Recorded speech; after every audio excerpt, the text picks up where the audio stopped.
Good afternoon, everyone. This meeting will come to order. All right. This meeting will come to order, and this is the regularly scheduled Land Use and Transportation Committee meeting. I'm Supervisor Malia Cohen, chair of this committee, and to my right is Supervisor Scott Wiener, who's the vice chair, and to my left is Supervisor Jane Kim. Our clerk is Miss Andrea Osbury.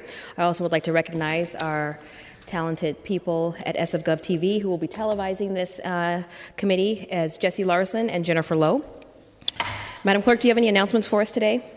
Yes. Please silence all electronic devices. Completed speaker cards and copies of any documents to be included as part of the file should be submitted to the clerk. Items acted upon today may appear on the June 9th Board of Supervisors agenda unless otherwise stated. All right. Thank you so much. Could you please call item number 1? Item number 1 is the ordinance ordering summary vacation of a sewer easement and approving sale of an easement for $16,000 within a property located at 98 Crown Terrace. Thank you. Thank you for being here. I think we have a presentation from the PUC. Let's go ahead and get started. Good afternoon, Supervisors. My name is Tony Bardo. I'm the Assistant Real Estate Director at the PUC. The action I bring before you today is the summary vacation and sale of an unused sewer easement associated with property located at 98 Crown Terrace in the Twin Peaks area of San Francisco. This easement was reserved in a quitclaim deed of Pemberton Place by the City and County of San Francisco in 1958. Roughly 2 years ago, the current owners of 98 Crown Terrace, which is part of Pemberton Place, contacted the SFPUC about vacating this unused easement. Because it's the policy of the Commission to identify and dispose of surplus property at fair market value, the SFPUC was happy to oblige.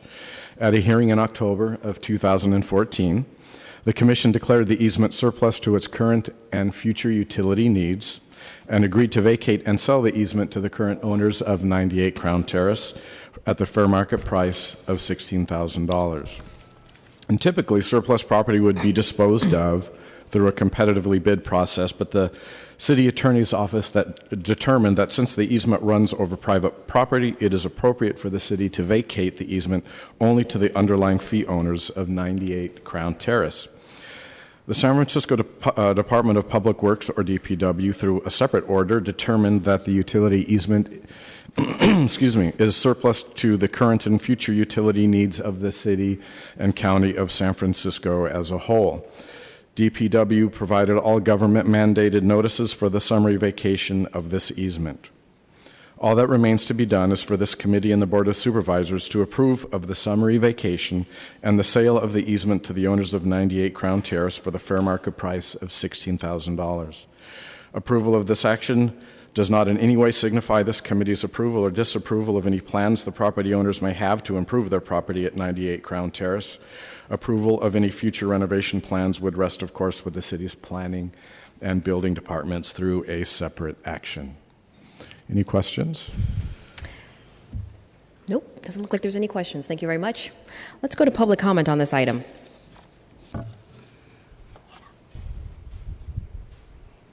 Good afternoon, Supervisors Jane Kim, Michael Han, and Scott Wiener. What are the value and virtue of money and power? How nowadays, really people think too much of money and power instead of the truth and principle? How sad will be such people's way turning like so? For the origin of laws of heaven and earth, and of human soul, of a good way of humanity, should be more beneficial and meaningful than solely money and power. For a man who can self-investigate upon one's heart, not being moved by personal desire, and being able to guide oneself along truth and principle, will definitely enjoy a more fruitful life of destiny. Adding further, one would be having less problem with personal conflicts and social disorder if one goes along the glory of holy truth in principle. A person who does not deceive others will be a person of good trust. A person who does not deceive himself would be a man of true sincerity within. What would be more having those value in true objective and virtues, with self-inculcation of holy practices and heavenly mercy of righteousness in good discipline, all would make such person with true self and success beyond money and power. Thank you. Thank you. Are there any other members of the public that would like to speak to the item number 1? No one interested in speaking to the street vacation? Okay. This public comment is closed at this time. Supervisor Wiener. Thank you very much. I move to forward item 1 to the full Board of Supervisors with a positive recommendation. All right, thank you. Without objection, this motion moves forward. Motion passes. Thank you. Madam Clerk, could you please call items number 2, 3, and 4 together? Yes. Thank you. Item number 2 is an ordinance amending the health code to require advertisements for sugar-sweetened beverages to include health warnings. Item number 3 is an ordinance amending the administrative code to prohibit advertising of sugar-sweetened beverages on city property.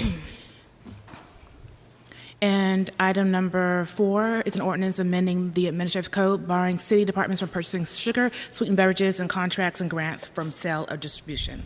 Thank you, Madam Clerk. So, colleagues, thank you for hearing this item here today. Colleagues, all 3 of these items are sponsored by myself, Supervisor Weiner, and Supervisor Marr to continue to advance our conversation about the significant health impacts that sugary sweetened beverages have on our bodies.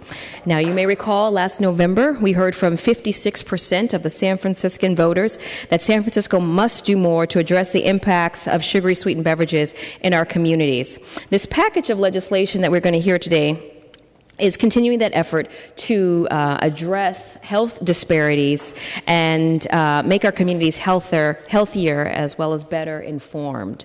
The city's Budget and Legislative Analyst's Office did an estimation about how much it would cost for the city to provide health care, particularly paying attention to those that have diabetes and obesity. And that cost is actually it's quite overwhelming. It's a little over $50 million the city spends. So here's a fact for you that you may not know. But 1 in 3 of today's children will develop diabetes in their lifetime. And among African American and Latino youth, half of them will develop diabetes. So I'd like to start with a very brief introduction of the legislation, of my piece of legislation, which will simply prohibit advertising of sugary sweetened beverages on all city property.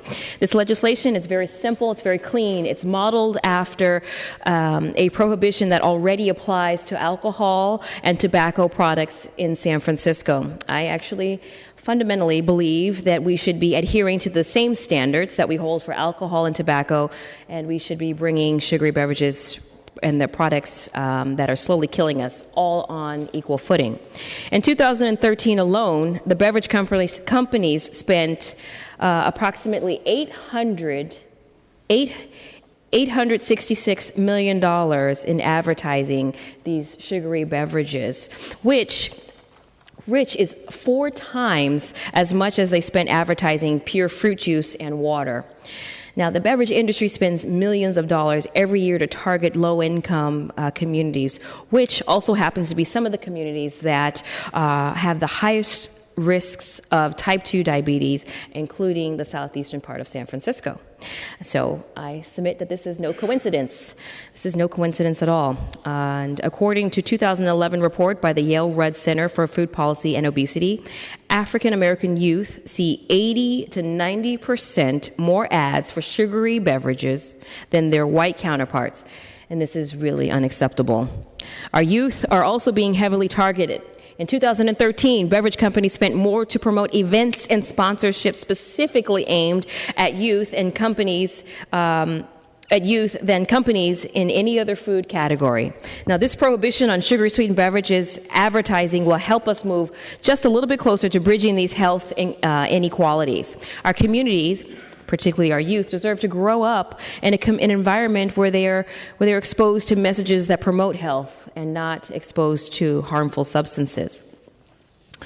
I would have a few amendments that I'd like to discuss. Before you are 2 amendments. These amendments are the result of ongoing collaboration with collaborative work with city departments. The first amendment is very simple. It simply restricts the prohibition to only producers of sugar-sweetened beverages, not sellers or distributors. That can be found on page 2, line 1 on the legislation. The second amendment that I'm proposing provides an exemption for all charitable events held on city property. So this simply would include events like the AIDS Walk, Liver Walk, and a number of other similar events on Rec and Park property as well as on port property. And this sentence can be found on page 2, line 22 through 24. I'd like to give Supervisor Weiner an opportunity to make some opening remarks, and if Supervisor Marr joins us, he too will be making opening remarks. Supervisor Weiner. Thank you very much, Madam Chair. Thanks for scheduling these items. And also thank you, Madam Chair, for your leadership on this issue. We have had a very diverse coalition in many different respects, and I've really appreciated the opportunity to work with you to move us in a healthier direction. So I'd like to focus on the legislation that I'm authoring today. I'm very supportive of all three pieces of legislation, but specifically legislation to require health warnings on advertisements for soda and other sugary beverages. Today before us is legislation to require that all advertisements, print advertisements, whether a billboard or a sign that advertises sugary beverages, that it be required to have a prominent health warning on it, similar to the warnings that have been required for decades on advertisements for cigarettes. The purpose of the health warning is to give people very clear information that when you're seeing an advertisement for these sugary drinks that typically shows lots of happiness and fun and rainbows and unicorns, that there's a downside, and that these drinks are making our community less healthy and, in fact, helping to accelerate disease in our community, type 2 diabetes first and foremost. The research is very, very clear about the health impacts, the negative health impacts of sugar-sweetened beverages. Just a few facts. Consumption of these drinks is linked to various diseases, including type 2 diabetes, obesity, tooth decay, and coronary disease, as well as liver disease. Sugary drinks are the #1 source of sugar in the American diet, with 1 can of soda, just a single can of soda containing 10 teaspoons of sugar. The consumption of 1 to 2 12-ounce cans of sodas per day increases one's risk of developing type 2 diabetes by 25%.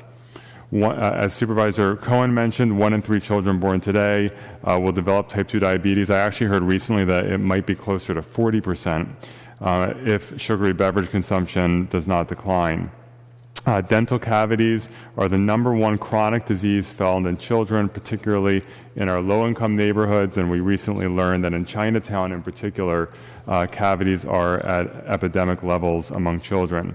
We need to act, and we have begun to see significant changes in our approach to sugary beverages as a society and in our public health community. Berkeley, of course, overwhelmingly passed a soda tax last fall, and we're already seeing the benefits of that tax. Just last week, our own UCSF, once again showing tremendous leadership in an important area of public health, announced that it will no longer serve sugar-sweetened beverages at any of its facilities. This is a major step forward. And of course, last fall here in San Francisco, 56% of San Francisco voters voted in favor of creating a soda tax to fund health, nutrition, and recreation programs. 56% of the voters voted yes, despite $10 million in spending by the soda industry.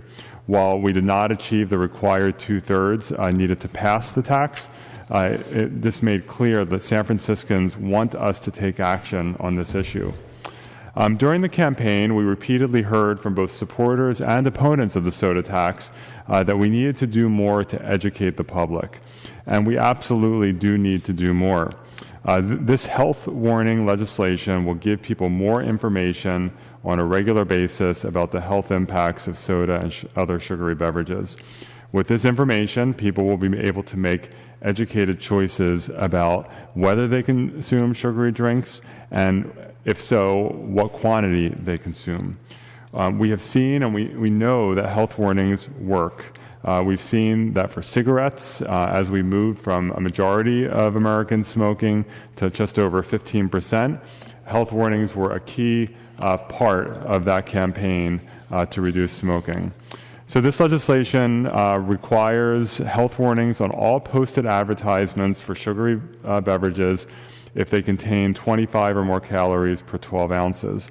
The warning will read, quote, "Warning, drinking beverages with added sugar contributes to obesity, diabetes, and tooth decay." This is a message from the City and County of San Francisco. We borrowed this warning language from recent state legislation to require health warnings on the bottles and cans containing sugary drinks. The soda industry, of course, killed that legislation in committee, and I hope that the author keeps bringing it back over and over again until it passes.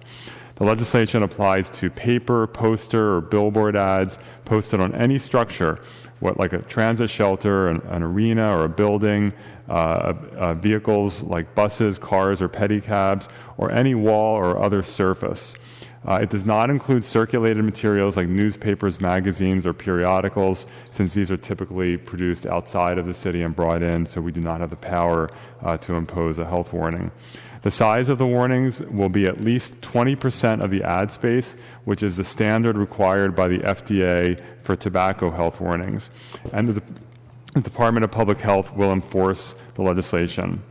The goal of this legislation is to spread an important public health message for people who are looking at ads for sugary drinks. The goal is not to make money off of fines.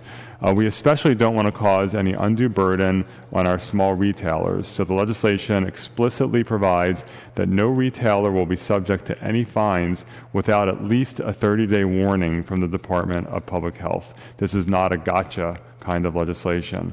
So if an inspector goes into a store and sees a violation, he or she will simply ask the owner to take the sign down and replace it with a more appropriate sign, or put a sticker on the sign to comply, and they will have 30 days to do so. Colleagues, today I'm going to be offering 2 amendments, and I understand that neither one will require a continuance. First is a clarification that these warnings do not apply to what are known as shelf tags, which identify price, barcodes, volume, or of drinks on market shelves. So in the supermarket where you see the little tag below the product, they don't have to put a health warning there. In addition, the current legislation states that only advertisements posted after the effective date of the legislation are required to have health warnings. As we've moved through this process and had extensive conversations with the Department of Public Health, DPH has informed us, and I think they're right, that it would make it nearly impossible to enforce the legislation, because how can you distinguish between a sign that was posted before and after the effective date of the legislation, particularly as we move further out in time.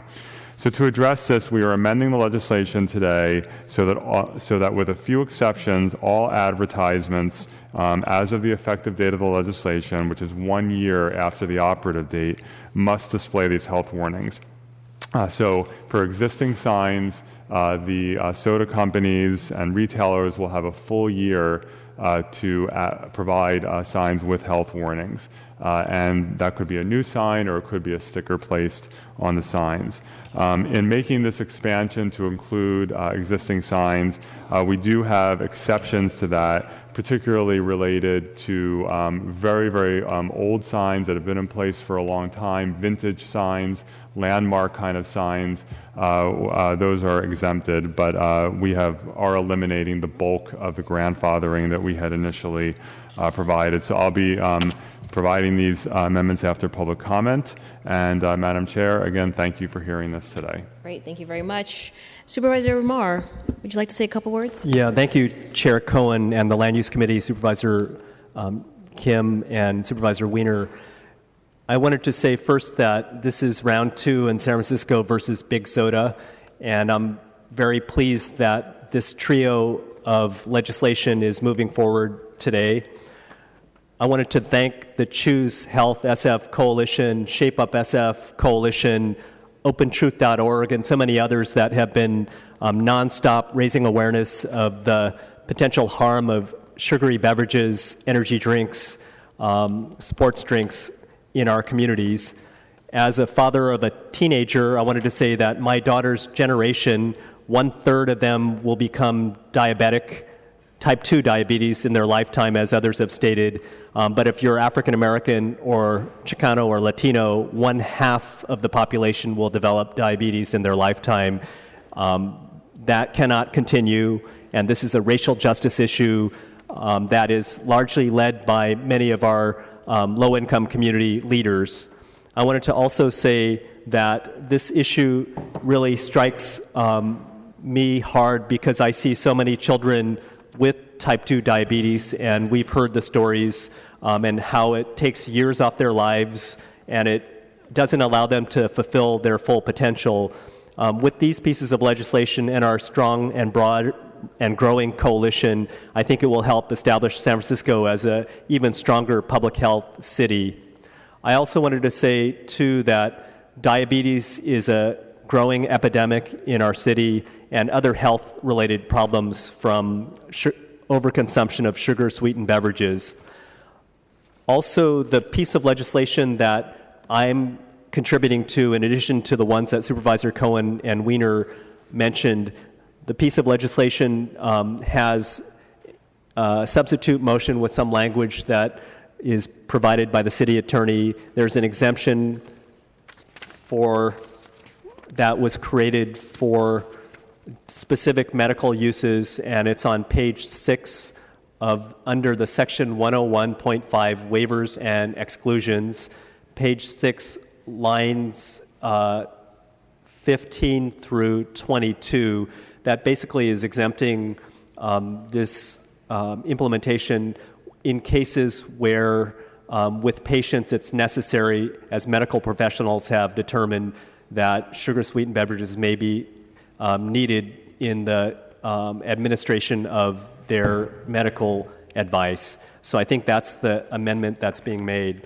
The legislation I'm introducing would prohibit the use of city funds from purchasing sugary drinks. That covers city departments and contractors. It doesn't ban vendors from selling sugary drinks or private parties from bringing them onto city property, but it will limit the city and its departments and its contractors from spending city money on public money to consume sugar-sweetened beverages.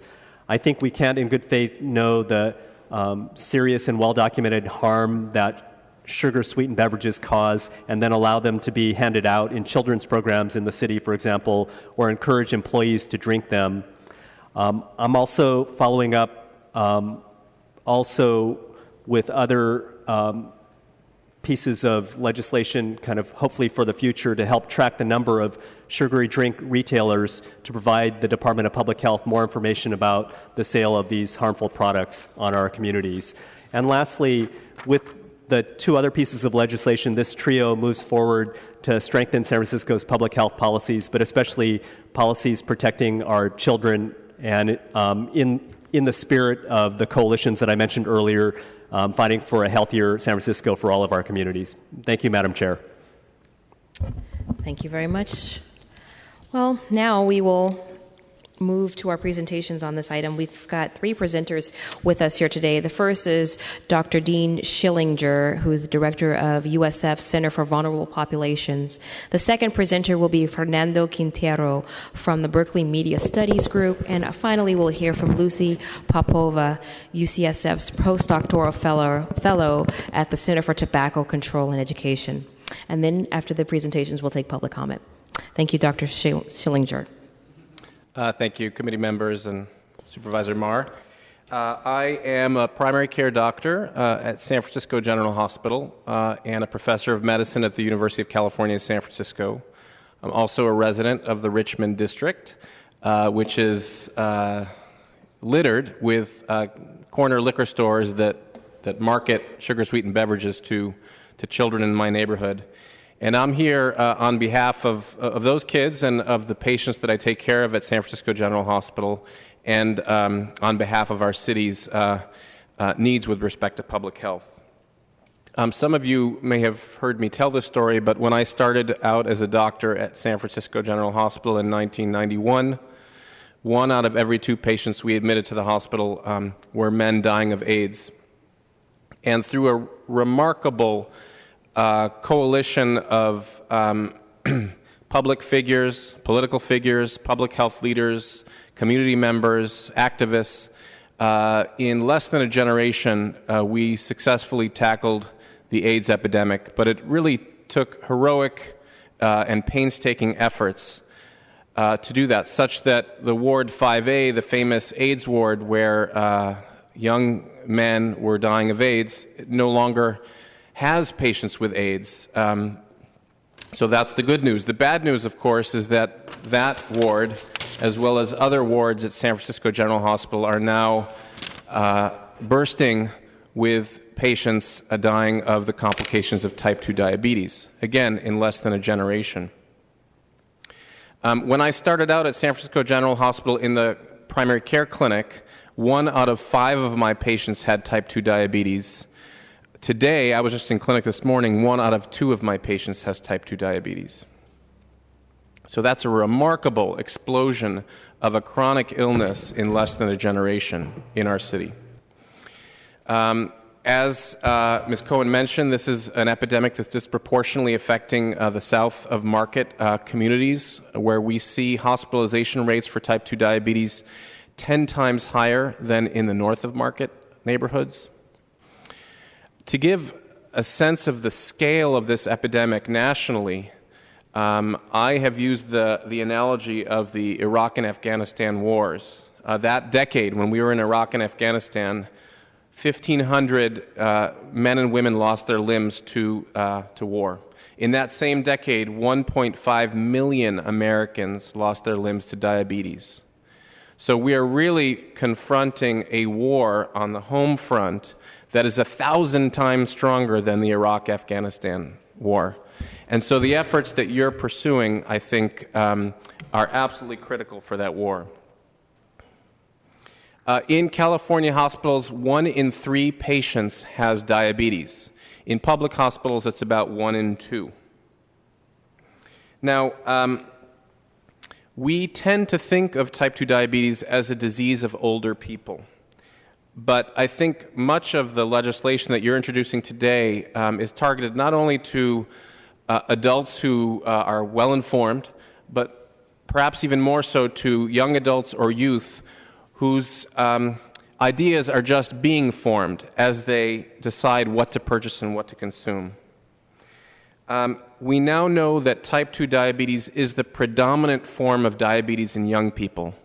That would have been unheard of 30 or 40 years ago. When I was a kid, if a child had diabetes in my classroom, they clearly had juvenile onset type 1 autoimmune diabetes. Now, in San Francisco schools, over half of the kids with diabetes have type 2 diabetes. As was mentioned, added sugar is a staple of teenagers' diet. About 1 in 5 calories of a teenager's diet comes from added sugar, and about half of that comes in the form of sugar-sweetened beverages. And I would posit that given what we now know about the untoward effects of sugar-sweetened beverages on the metabolic health of young people, how it leads to fatty liver, how it leads to insulin resistance, and how it accelerates the process that develops into type 2 diabetes. I would say that by and large in the public health communities, we have been asleep at the wheel. I recently completed a 5-year term as Chief of Diabetes Prevention and Control for the Department of Public Health for the state of California. And we were asleep at the wheel. It was very difficult to move this issue in front of decision makers for a variety of reasons. I think the measures that you are putting forward now represent the kind of bold moves that took place in San Francisco at the time of the AIDS crisis, a lot of moves that were unpopular at the time, but were absolutely critical to getting our arms around that epidemic. There clearly are health risks if we don't act, right? The trajectory of diabetes and other metabolic diseases are clear. The health risks of acting, however, are going to be positive. As far as I know, there are no health consequences, negative health consequences, of drinking less sugar-sweetened beverages. So I think we can feel safe that if this legislation moves forward, we will not be causing harm. I will close with one set of thoughts, which is that the sugar-sweetened beverage industry, in trying to counter these types of legislative measures, tends to make the case that we are unfairly targeting their product. Why don't you tax ice cream? Why don't you tax cupcakes? Why don't you put warning labels on cake? And it's the same argument that the tobacco industry made 30 and 40 years ago with respect to cancer. We never said that cancer was caused by a single agent. We know that cancer is a multifactorial disease. It results from a lot of exposures over the course of one's lifetime: radon, asbestos, being a coal miner, etc. But we did know that tobacco was a major contributor to lung cancer, and so we regulated it. We put warning labels on the cartons. In exactly the same way, we are not saying that sugar-sweetened beverages are the sole cause of diabetes or heart disease. We are just saying that the evidence is irrefutable that they are a major contributor to these diseases, and as such, we owe it to ourselves and to our communities to regulate them. I will just close by reminding us all that in the 30 years since warning labels and other forms of regulation were placed on tobacco, over 1 billion lives have been saved. So that's the power of regulating unhealthy products. In 30 years, over 1 billion lives were saved. I'd say that's a pretty good day at the office for people who make policy. Thank you very much. Thank you. I, too, feel very enthusiastic about the statistics, but we have a board rule of no applause. If you hear something that you like, you can please do spirit fingers. It's just as powerful and communicates the sentiment that you're looking to communicate. Dr. Schillinger, is that all you have for your presentation? Yes. Perfect. I think Supervisor Wiener has a few questions for you. Yes, Dr. Schillinger, thank you very much for your work in trying to make our community healthier in many different respects. Sometimes I'm not a physician, I'm not a scientist, I don't in any way pass myself off as a medical expert. But I have met with and spoken to and listened to and read analysis from many different physicians and scientists, yourself included, on this issue. And what I have seen is that in terms of the impacts of liquid sugar on the liver, on the body, in terms of increasing the risk of type 2 diabetes and other health problems, there seems to be a scientific consensus that there is a linkage, even though, as of course you know, no one factor is the absolute 100% cause. Can you comment on that? Am I right about that? Yeah, I'd say yes, but, and I would say that the probably one of the most important experts is at UC Davis, Dr. Stanhope, if you ever wanted to dig deep. The yes is that a number of experiments and trials and highly controlled circumstances have shown that liquid sugar, as you described it, leads to these very early and quick metabolic effects mediated by the liver. What is a little bit less clear is whether it is the high fructose corn syrup in the liquid that is the toxin, or the glucose or the sucrose. Now, in reality, with some saying that the effects are mitigated if it's pure glucose liquid. In reality, the marketplace is flooded with high fructose corn syrup liquid. So, in public health terms, liquid sugar as we know it, the consensus would be clear, is toxic to us. But were you to have a comparison trial comparing liquid glucose to liquid high fructose corn syrup, I think that jury is still out. Okay, so I should rephrase that because we say liquid sugar, we use sugar in the broad sense. Let's talk about high fructose corn syrup, because when you look at soda and other sugary drinks, that's what's in there. It's overwhelmingly high fructose corn syrup.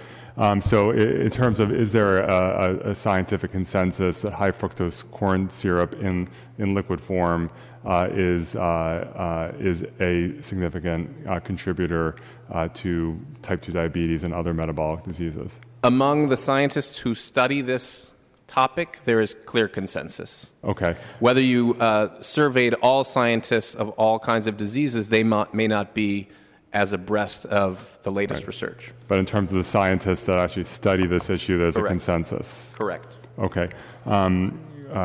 Great. Thank you very much. Thank you. Supervisor Marr.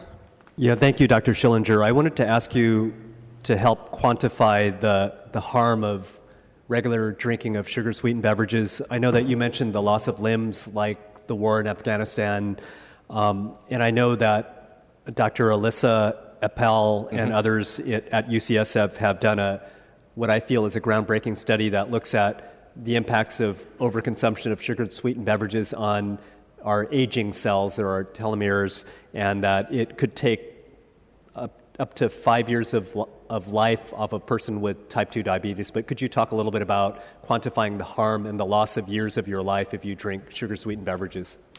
So the question, to repeat the question if I understand it correctly, is it possible to quantify the number of years of life lost through the consumption of sugary beverages?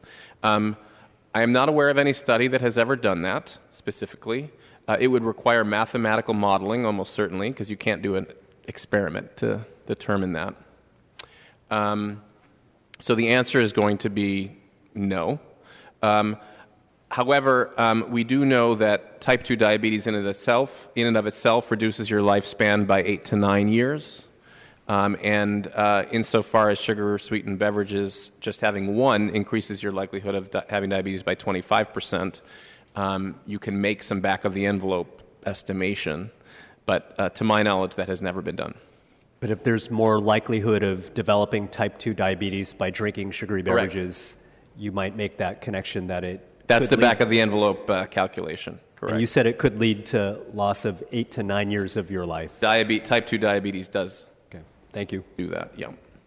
I mean, one of the complicated issues, and I think it came up in the introductory comments that you all made, is we tend to talk about this problem as an average consumption problem. The average teenager drinks, 0.7 drinks a day, whatever.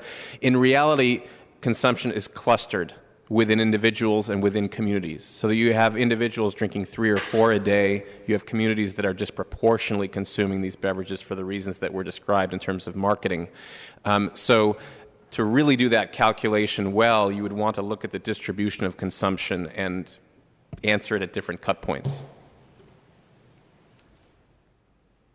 All right, thank you very much. I have a quick question for you. What is, in your professional opinion, this is an opinion, what do you believe are some of the ways that we can begin to reduce consumption of sugary beverages?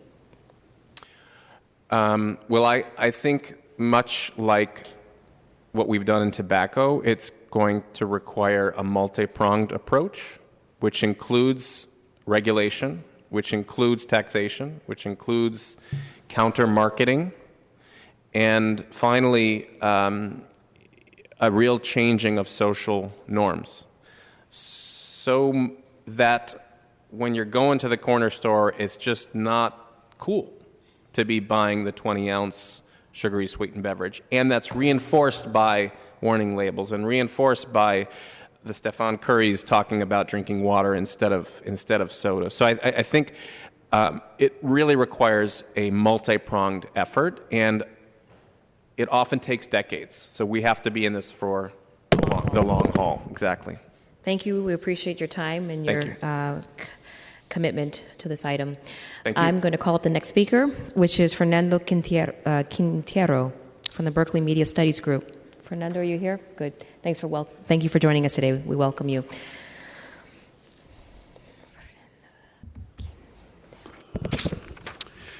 Good afternoon. My name is Fernando Quintero, and I am a communication strategist at Berkeley Media Studies Group.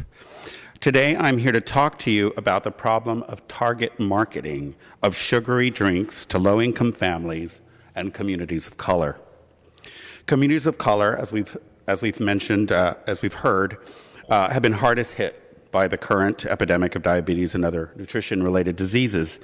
Meanwhile, communities of color are targeted by marketers of junk food that is high in sugar, salt, and fats, and sugary drinks, which contribute to childhood obesity.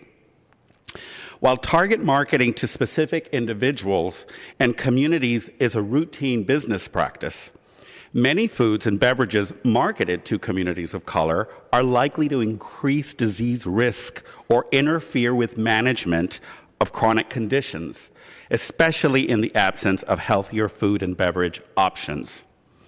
For example, a 2014 study published in the American Journal of Preventive Medicine found that Black communities were among groups most disproportionately exposed to child-directed marketing displays at fast food restaurants. Children who eat fast food are likely to consume more calories, saturated fat, sodium, sugar, and sugar-sweetened beverages. They're also less likely to meet dietary recommendations for fruits, vegetables, and dairy. African American children and teens saw more than twice as many ads for sugary drinks and energy drinks on TV compared with white children and teens in 2013, according to a report released last fall by the Rudd Center for Food and Policy at Yale. Just as beverage companies are spending more money to target African American youth, they're also pursuing Latino youth and other youth of color. Advertising for sugary drinks and energy shots on Spanish-language TV increased by 44%, the Rudd study found. More than 84% of all foods and beverages advertised to children on Spanish-language TV are unhealthy. A comprehensive review by the Institute of Medicine concluded that food marketing affects children's food preferences, purchase requests, diets, and health, which some also refer to as the nag factor. Youth of color get what researchers have termed a double dose of unhealthy food and sugary beverage marketing because they are exposed to targeted as well as mainstream campaigns, particularly via digital media, which research shows is consumed by youth of color more frequently than by white youth. Marketers also target youth of color because they are deemed trendsetters and therefore exploited for what marketers call their brand ambassador capabilities.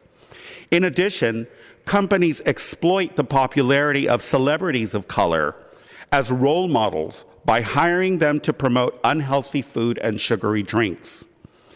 Marketing is generally understood as depending on the 4 Ps: product, price, place, and promotion. Target marketing of food and beverages to communities of color occurs in all 4 categories. Companies have designed products especially for communities of color. They're priced the prices are designed to appeal to specific income groups, such as value menus, targeting low-income communities. Price comes into play with target marketing when communities of color are disproportionately represented in poor neighborhoods. Places that are saturated with unhealthy food products and promotions, such as zoning in certain communities that allows concentrations of fast food restaurants or proliferation of outdoor advertising of unhealthy food and sugary beverages. Promotion that exploit cultural images, symbolism, and language to sell products or to build brand loyalty. This target marketing is problematic when the foods and beverages that are marketed using these techniques are unhealthy. In addition to the 4 Ps, soda companies direct corporate social responsibility campaigns and philanthropic support toward organizations of color that are often strapped for resources, including youth-serving organizations. Some companies also provide important financial support to students of color, such as PepsiCo scholarships for Latino journalism students, or Coca-Cola's first-generation scholarships for U.S. college freshmen who are American Indian or Alaska Native. Furthermore, complicating matters, these companies in their marketing have long promoted positive images of people of color. And sadly, this is something that is sorely lacking in other media.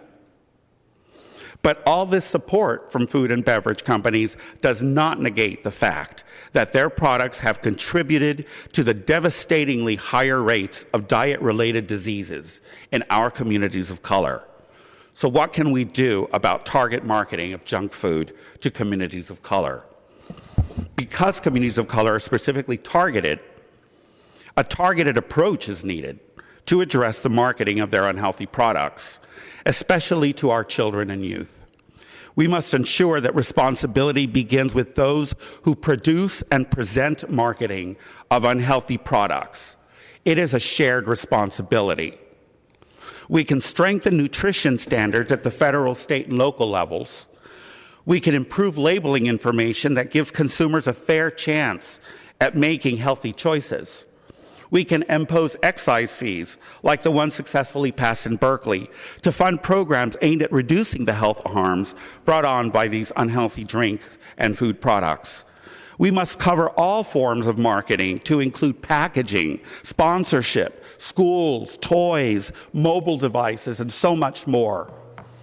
In the end, we must reduce exposure to unhealthy beverages and food, especially among kids who are suffering the most. This aggressive, predatory marketing of food and beverage products that are proven harmful is unfair to our most vulnerable communities, especially children, and this must change. Thank you. Thank you very much for your presentation. Colleagues, are there any questions? Okay, we appreciate your time here. The next speaker comes from UCSF. She's a postdoctoral fellow at the Center for Tobacco Control and Education. Her name is Ms. Lucy Popova. Good afternoon. My name is Lucy Popova. I'm a postdoctoral research fellow at the University of California, San Francisco, at the Center for Tobacco Control, Research, and Education. And I would like to talk about warning labels on tobacco. Warning labels on tobacco are a great example of how health warnings can be very effective in informing public about health harms of tobacco. And I would like to talk about 3 points in particular. One, we know health warnings on tobacco are effective. Two, since they were first introduced, tobacco companies have been fighting really hard to prevent their implementation. Three, the public actually likes them and supports them. So health warning labels on cigarettes first appeared in 1966, and since 1970, they were required for advertising.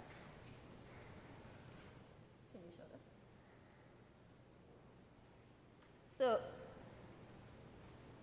this is an ad with the first warning, and you can see the warning at the very bottom, which is tiny, and it reads, "Warning, the Surgeon General has determined that cigarette smoking is dangerous to your health." So this was 1970, and since then, the health warning labels on tobacco products changed a lot and spread all over the world.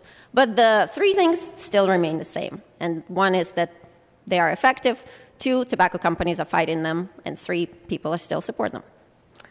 So health warning labels on tobacco products are effective. We know that they inform the public.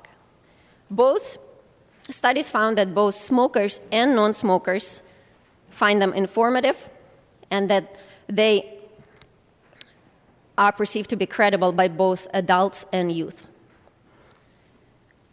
Health warning labels on tobacco are noticed and read. They change the understanding and knowledge of the harms of tobacco products. They also are effective in influencing behavioral intentions. They make smokers think about quitting smoking and make them forgo cigarettes. And they're even effective, to some extent, in motivating smokers to quit smoking. And typically, the bigger, the more graphic, the more space the warning takes, the more effective they are. And so the current legislation for sugar-sweetened beverages is a first step, but it certainly shouldn't be the only one. But given that it's a first step, you might wonder, to what extent just putting the textual warning label on advertisement is effective? And we have a study on electronic cigarettes that might shed some light to this question. We showed both smokers and non-smokers an advertisement. So we took an e-cigarette advertisement, and e-cigarettes right now are products that's completely unregulated and don't require any warnings. And we put a warning that says, warning, this product is not a safe alternative to cigarettes, which is one of the currently required warnings for smokeless tobacco. And we covered 20% of the e-cigarette ad, which is exactly what this legislation is proposing to do. And we asked smokers before and after showing them the advertisement, actually it was smokers and non-smokers too. We asked them how harmful do they think e-cigarettes are for the health. And what we found is that even this simple textual warning increased understanding of harm of electronic cigarettes. So given this one study, there's some evidence that even this warning might be effective for this legislation. And because tobacco warning labels are effective, what tobacco companies realize that, and they've been fighting really hard, any implementation or increase in the warning labels. And here at the University of California, San Francisco, we are hosting a library of previously secret tobacco industry documents where researchers go in them and they read them. And what they find is that since the beginning, tobacco companies were trying to do anything they could to avoid health warnings on all tobacco products for just as long as they could. And here's an example of a document from British American Tobacco Company and similar others where they say, if government suggests warning implying or stating smoking causes certain diseases, companies must strenuously resist with all means at their disposal. So tobacco companies really aggressively fighting that. And legislation like that with other industries, you are likely to see very similar tactics from other industries. However, while tobacco companies are fighting the warning labels, the public actually supports them. Research shows that, for example, in Brazil, after the graphic warning labels were implemented, a national survey indicated that 76% of those interviewed approved the measure, and that included 73% of smokers. And similar findings were in Uruguay, in Canada, in Thailand. And in Australia, a vast majority, or 85% of respondents, consider it quite important that the government has health warnings on tobacco. And that also included a majority of smokers. And we also know that the level of public support for these measures keeps increasing as time passes after the warnings are introduced. So in conclusion, health warnings on tobacco products from all the research that we know are an effective measure to, along with all the other measures that regulation and education, they are effective in educating public about the harms of tobacco. Thank you. Thank you very much. Supervisor Marr. Yeah, I wanted to ask Dr. Popova. I know Mr. Quintero from the Berkeley Media Studies Group talked about the aggressive predatory marketing by Big Soda. You're comparing tobacco industry, or big tobacco as I would call it, their tactics. How would you compare what Big Soda is doing regarding these types of policies with what Big Tobacco has done over the past 50 years? And I know we have the lobbyists from the American Beverage Association sitting in the back of the room and probably representatives from Big Soda in the room with us, but could you compare the tactics of Big Tobacco versus Big Soda today? Well, I am a tobacco researcher, so I'm not very familiar with the tactics of the sugar beverage industry, but I hope to learn today more. But what tobacco industry has done throughout, and not only to resist warning labels, but to resist others, has been a lot of things. They directly influence the legislature and the elected officials by funding and given sponsorship. They always argue about the slippery slope. When you bring up this is just the first step, and then we're going to go down the hill, and it's a big threat to our rights. And they bring the issue of freedom, and they always say that customers are already very informed. We don't need to give them more information.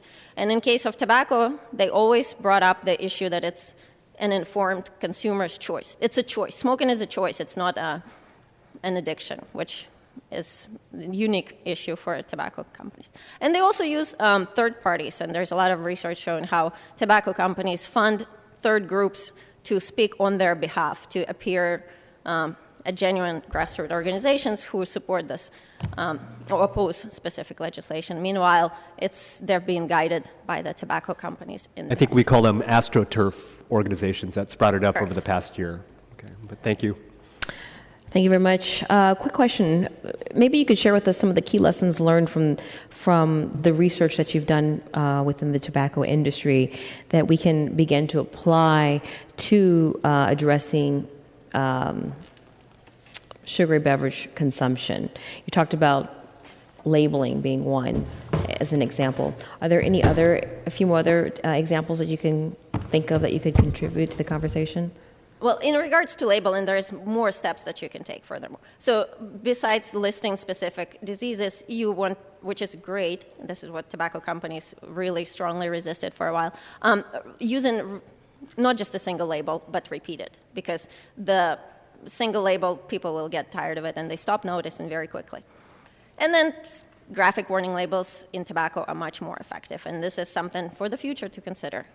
You said graphic labels. Graphic labels, yes, pictorial, because especially in populations with low literacy, using language, and sometimes people they're not going to read it or they might not understand it. And so there's a lot of research that shows that pictorial warning labels are better in many aspects and more effective than textual.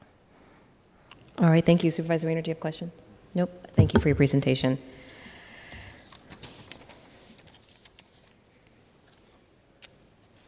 Okay. So now at this point, I think we will open up for public comment. I have a few public comment cards here in front of me. I'm going to call up the four names that I have. They can speak first, and then any other members of the public may feel free to speak afterwards. Chris Takalakis from the American Heart Association, Bruce Wolf from Alcohol Justice, John Ma from the San Francisco Medical Society, Andrew Yip. Just as a reminder, you'll have 2 minutes. Got it. I see the time. Good afternoon. Thank you, supervisors, for allowing me to speak. I want to start by thanking Supervisors Marr, Cohen, and Weiner for sponsoring these three bills. As the chair-elect of the San Francisco Board of the American Heart Association, I stand here to say that the Heart Association supports these three measures. We think reducing the consumption of sugar-sweetened beverages is will have a huge impact on overall health. Soda and other sugar-sweetened beverages are the #1 source of added sugar in the American diet. When we look at definitive scientific studies, we see that a major cause of the dramatic increase in diabetes and obesity that we've seen over the last years is because of one simple fact, that Americans today consume 300 more calories per day than they did 30 years ago, and 43% of those 300 calories come from specifically sugar-sweetened beverages. So when we talk about why target sugar-sweetened beverages, it's not just because they are a cause. They are the #1 cause of increased obesity and diabetes. The Heart Association has recommendations when it comes to added sugar in the diet, and the recommendations are no more than 5 to 9 teaspoons per day, and the range varies on the size of person, obviously. As Supervisor Weiner said earlier, a 12-ounce can has 10 teaspoons in it by itself.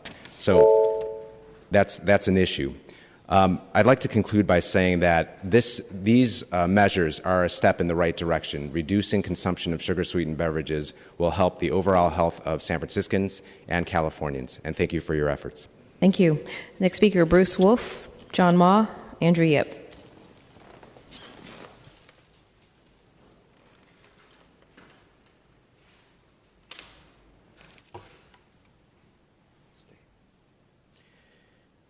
Thank you, Supervisors. Bruce Wolf, Alcohol Justice. For over 25 years, we've been the alcohol industry watchdog monitoring targeted marketing by big alcohol and advocating prevention on the harms of alcohol on young people.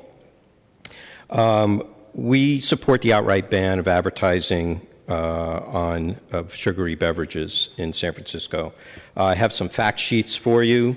regarding out-of-home advertising that we've done around alcohol, which is similar to the issue that we have here. We are also familiar with the labeling issue, because we've tried to get labeling on alcoholic beverages that are targeted for kids and produced around kids. It's very difficult dealing with the Federal Trade Commission on such things. Alcohol Justice was instrumental in the passage of bans of alcohol advertising on Muni and BART, and more recently in the city of Los Angeles in January. It's awful to advertise these products on public property. It's like robbing Peter to pay Paul to receive revenues from advertising these products that cause this much harm to kids, and just turn around and spend it on unnecessary healthcare costs like childhood obesity and diabetes and other bad illnesses which could be prevented by a reduction in the consumption, plus the additional costs on the taxpayers.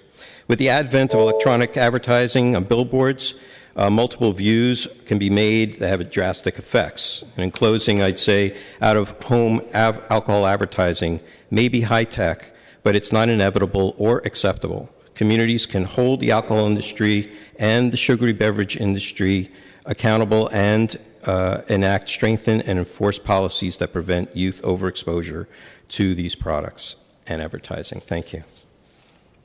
Thank you. Next speaker, please. Good afternoon. My name is John Ma. I'm a member of the Board of Directors of the American Heart Association and the San Francisco Medical Society, which are two organizations who have both endorsed the 3 proposed sugar-sweetened beverage bills. Given the projected and current severity of the obesity epidemic amongst both adults and children, a coordinated strategy is necessary to assist San Franciscans to achieve and maintain healthy weight. The consequences of obesity are many and severe, including both health concerns and economic costs. Prevention is essential wherever possible. Here are 2 key facts to consider in the discussion. Type 2 diabetes accounts for nearly 90% of all the diabetes cases in America. And second, almost 90% of type 2 diabetics are either obese or overweight. Thus, nearly 80% of the diabetics in America suffer from undesired weight gain, and soda remains a major source of excess dietary sugar. There's a connection between the double twin hazards of soda. It comes first from causing weight gain, which then leads to peripheral insulin resistance, resulting in diabetes second. There are numerous precedents for warning labels, advertising restrictions, and policies restricting the use of public funds for substances such as tobacco and alcohol, and the evidence is now overwhelming that overconsumption of soda and sugar can have severe consequences. The organizations would like to thank Supervisors Wiener, Marr, and Cohen for their intelligence and courage to introduce these legislative proposals and encourage all of the members of the Land Use Committee to vote aye for these bills today. Thank you. Thank you. Next speaker, Mr. Yip, followed by Elizabeth Velton, Ryan Brooks, Bruce Qualls, and Jillian Wu. Supervisors, my nephew, my sister's son, age 32, has serious diabetes and another complication, obesity, because all traced back to the consumption of a soda item, highly sugary drink item. But for me, another person, it might not be the case because it's individual differences. Or one's choice is personal choice. It's more like personal choice than, the law should have imposed to restrain the sales or any code related to this soda item. See, for me, I drink many soda a day. Still I'm okay. See, for example, like blood tests. You take blood from my fingers and say, "Oh, Mr. Yip, you have high blood sugar." It may not be the case because I'm a person with a totally fit body. The measurement of the blood level will be different for a person with a worse condition of body form. Like my father, he died of lung cancer because he smoked 40 years of his life. Although he cut down the smoking to 0, the last 10 years of his life, he still died real bad, lung cancer in 2008. And other people, they survive until 80, 90, even though they smoke all their life. So it's all traced back to a person's his own body coloration, or one's wisdom of medical principle, or one's precaution and body care. So it's a wisdom for the persons, but body care is more to, a set code of systematic measurement. Thank you. Thank you. Elizabeth, followed by Ryan Brooks, Bruce Qualls, and Jillian Wu. Hello, my name is Elizabeth Felton. I'm the State and National Policy Coordinator for the California Center for Public Health Advocacy. We're one of several co-sponsors of the legislation in the state capitol here in California to put sugar drink warning labels on bottles of sugary drinks and on soda fountains and vending machines. This bill, as Supervisor Wiener mentioned, was killed this year in the state legislature by heavy lobbying by the industry, and I wanted to mention a couple of their tactics already mentioned. But the first one is sugary drinks are categorically different than foods with some sugar. They are empty calories. They contain no other nutrition. They spike blood sugar heavily and overwhelm the liver and pancreas, leading to diabetes. The industry has argued that calories in equals calories out. A calorie is a calorie, which is absurd. We know that the body processes different kinds of foods differently. We know that fiber is indigestible and changes how our body digests food with fiber. These sugary drinks, again, are just empty calories. There was a question about the consensus in the science. We have a letter signed by over 30 top national experts in public health and nutrition, including Dr. Stanhope from UC Davis, who Dr. Schillinger mentioned, endorsing warning labels. We also have the endorsement of the California Dietetic Association, and as tobacco has done in the past, you'll probably hear from a dietitian today paid for by the beverage industry. But we have the entire California Dietetic Association in support, so keep that in mind. Also, 74% of California voters have indicated that they would support warning labels on sugary drinks. 74%, that's a majority of Republicans, Democrats, and even Tea Party members. This is about a right to know. California, San Francisco's residents deserve to know what's in these products and how dangerous they are, and I appreciate your leadership on this measure and encourage you all to vote aye. Thank you. Thank you very much. Next speaker, please. Madam Chair, members of the committee, Ryan Brooks representing Outfront Media. Supervisor Cohen, I'm not quite sure if I can incorporate this into my comments today, but I'll try my best. I want to thank for giving us the time to come in today.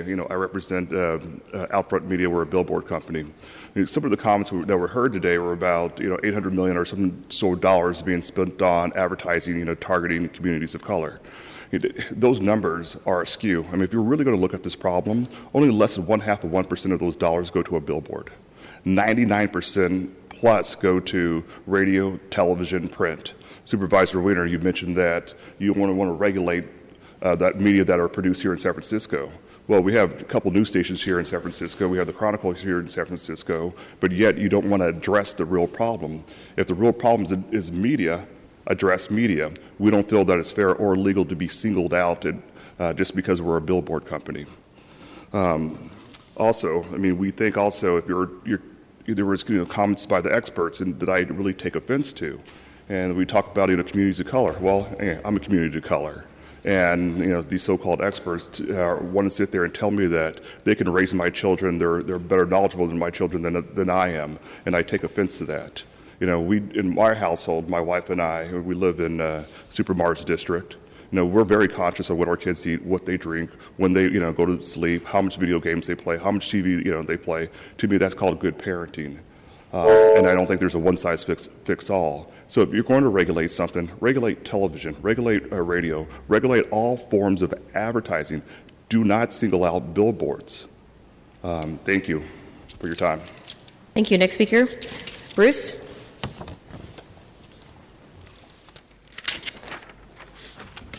Good afternoon, supervisors. Very much appreciate the opportunity to speak with you about this important issue. It's very compelling, the facts that have been provided by the group of experts here today.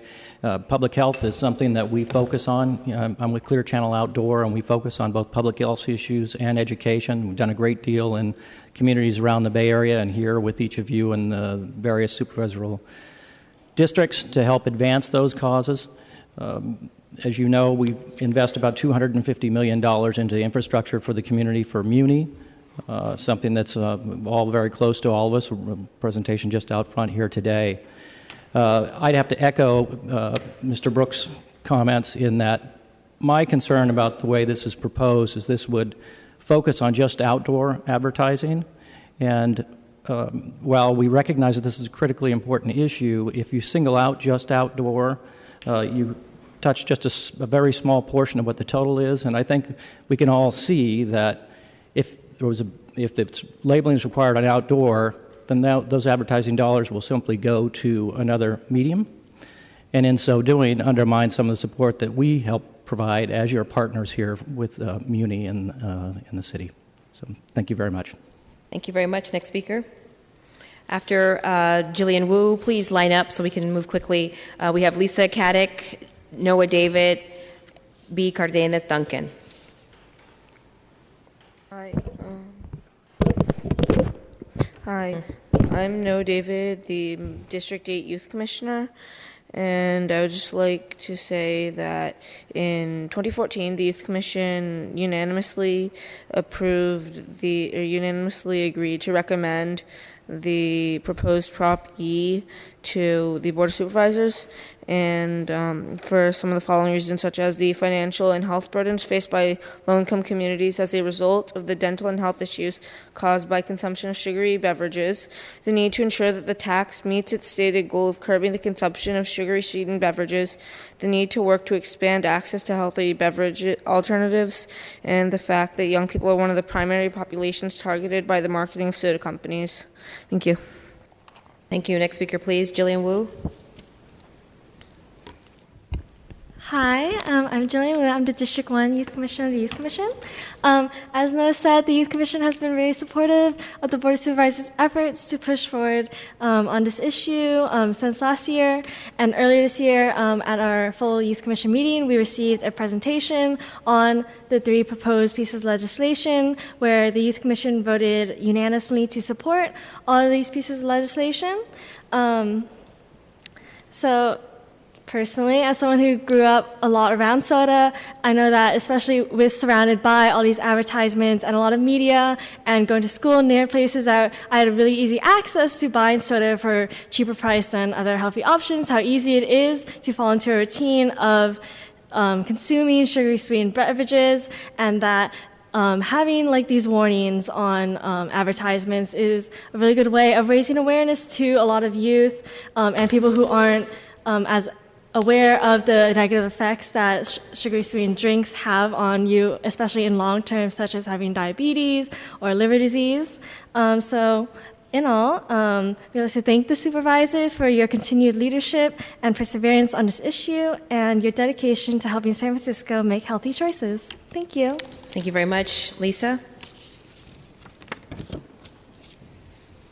Good afternoon. Appreciate being here today. My name is Lisa Caddick. I'm a registered dietitian with 25 years of experience in food and nutrition policy. I've interfaced with and advised federal, state, and local government agencies, food and ag companies, trade associations, and health professional organizations. I think we can all agree, and we've heard it here today, that obesity and related health problems are very serious and complex issues. But I want to say it's overly simplistic, not to mention potentially misleading, to single out sugar-sweetened beverages as the driving cause of type 2 diabetes and obesity. If your goal today is to implement obesity and diabetes-related solutions, I think the committee must consider important facts that are missing from the discussion that I've heard here today. First of all, diabetes is a serious health concern. We've heard multifactorial. It involves lack of activity. We haven't talked about that today. Genetics, excess calorie intake from any source of calories, not just sugar-sweetened beverages. It's not caused by consuming SSBs, and government data actually shows that added sugars consumed in sweetened beverages, including soft drinks, juices, sports drinks, energy drinks, and even sweetened teas, has decreased by 37% since 2000. Meanwhile, prevalence of diabetes increased threefold in adults over that same time frame. Also, SSB consumption has declined. You've heard this in the past 10 years. Why hasn't obesity and diabetes also declined? I think there's no evidence that requiring warning labels on certain types of advertisements or singling out sugar-sweetened beverages for exclusion from ad space made available on city property will improve rates of obesity and diabetes in San Francisco. Thank you. Thank you very much. I'm sorry, you have a question? We have a question from Supervisor Weiner. Thank you. I'm sorry, I missed your name at the beginning. Lisa Caddick. Caddick? Mm-hmm. Okay, Ms. Caddick. I just have a few questions for you. Thank you for coming today. Are you a member of the California Dietetic Association? I'm a member of the Academy of Nutrition and Dietetics, which is not California, but I don't live in California, so I can't be a member. Oh, okay. So I'm a member of the national organization, yes. Right, and the California Dietetic Association is sort of the statewide equivalent of that national organization? Yes, in my state of Virginia, I belong to that one, in the District of Columbia, yes. Okay, I think you heard a few minutes ago that the California Dietetic Association supports these kinds of policy interventions with respect to sugary beverages. So you're disagreeing with the sort of umbrella professional organization for dietitians in California? It's rare that the California Dietetic Association would speak for all of dietitians in California. So they rarely take positions on legislative matters such as this. So, I know at the national level, I can speak for, not all dietitians, but I know a lot of dietitians believe and think the same way I do. Right. Well, we just heard that the California Dietetic Association did, in fact, take a position. Okay. I can't dispute that. I don't know that. I can talk to leaders in the association, and like I said, it's rare that they do that, but I know at the national level there are many dietitians in the profession that follow science and they follow facts, and that they also would say that it's not one cause of obesity or diabetes that we need to be looking at. It's the whole picture. Okay. Now, here, we've gone through this. I think, did you testify at our hearing on the soda tax last year? I did. You did, okay. So on that soda tax, and this is follow-up legislation to the proposed soda tax, we've had the support of, I just want to list a few organizations: California Nurses Association, the California Medical Association, the California Dental Association, San Francisco Medical Society, our Community Clinic Consortium, and I could go on and on. Pretty much the entire healthcare community, the entire public health community at a state level, the American Heart Association, the American Diabetes Association, and also our local healthcare groups, they all support these kinds of interventions, and they apparently don't believe that this is somehow unfairly singling out. They've determined that there's a specific product, sugar-sweetened beverages, that are contributing to type 2 diabetes and other ailments. Do you disagree with that incredibly broad and deep coalition of scientists and healthcare professionals? You're saying that they're just wrong? I didn't say that. I said that I follow science and facts, and I think you need to look at data, or I think it's important to look at data to show that there are many causes, and I think any professional in any of those organizations that you listed would agree that there are many causes of obesity and diabetes, and that it's not one thing that is the sole contributor to these problems. Now, are cigarettes the only cause of lung cancer? No. No. No, they're not. So do you think that, do you disagree with cigarette taxes and cigarette health warning labels? I think because the same argument can be made there. My area is in health and nutrition. Right. And I think we're looking at apples and oranges. And I think it's important to stick to food and nutrition when we're talking about what we're talking about here today. I think tobacco, certainly people don't need to smoke. It's not good to smoke. We've proven that. We know that. It's detrimental to health. It's very different when we talk about food. And I think we all know that. Food people have to eat. I think we know that there are foods that are enjoyable and can be included in the diet. And people that do that are perfectly healthy, and if they live a balanced diet and balance their calories with their activity, they don't have any health problems. Do you think that we should require health warnings on cigarette ads, even though there are other causes of lung cancer and emphysema in addition to cigarettes? I think you're asking me about cigarette issues when I've said I'm here as a health professional and as a dietitian, and my expertise is in food and nutrition. Okay, and now you're being paid by the American Beverage Association, is that I'm right? a consultant for the food, beverage, and ag industries, yes, and I am here on behalf of the American Beverage Association, yes. Okay. Thank you. I'm going to have to cut off here. This is public comment. You're welcome to come back for more testimony. Are there any other members of the public that'd like to speak on this? I see B is next and queued up. If there are any other folks that'd like to speak on this item, please come to the podium and stand behind Ms. Cardenas. Good afternoon, Supervisors. My name is Beatrice Cardenas Duncan. I'm here to ask for your support for these very important initiatives and to thank the authors of the legislation. I applaud your commitment and your tenacity. As a grandmother and great-grandmother and being part of the African American and Mexican communities, I am very much aware of the critical effects that the consumption of sugar-sweetened beverages has had in our communities of color. The opposition has already begun to walk the halls and offices of City Hall, expressing their reasons why these initiatives should not be considered. We have heard and experienced these acts already. But one statement that has had an impact with me was that any type of change regarding sugar-sweetened beverages will be regressive. My response: what is more regressive than to see our communities continue to suffer the increase of obesity and diabetes? What saddens me is that, unfortunately, they have compromised and contribute to the dissemination of our communities for a few dollars in their own pockets. So please, I hope that these initiatives clear both this committee as well as the full board. Let's show the world that we are the progressive city that cares for the health of our residents. And I urge and perhaps demand that the administration support us. It is your duty. Do not sit on the sidelines. Join us. Let us leave a legacy that will be remembered for years to come. Thank you so very much. Thank you very much. Next speaker, please.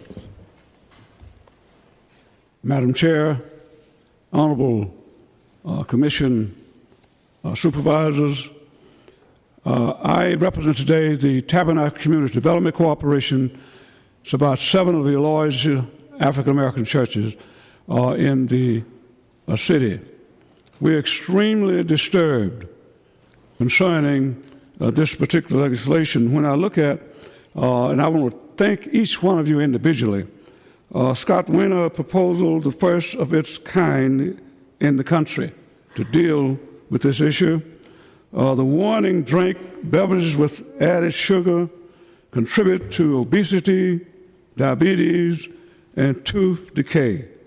Malia Cohen proposed banning soda advertisement on city property. Supervisor Eric Marr proposed banning the spending of city money. And I see this committee as a courageous committee. As I sit here and listen to the health expert, I became very, very disturbed that community of color, regardless whether they're African American or Latinos or whatever, it seemed to be targeted for an economical purpose. And I'm wondering, where is justice in all of this?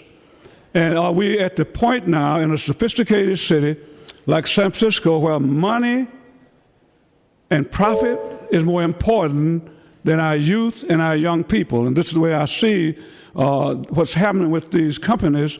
And I want to thank again you 3 super courageous supervisors.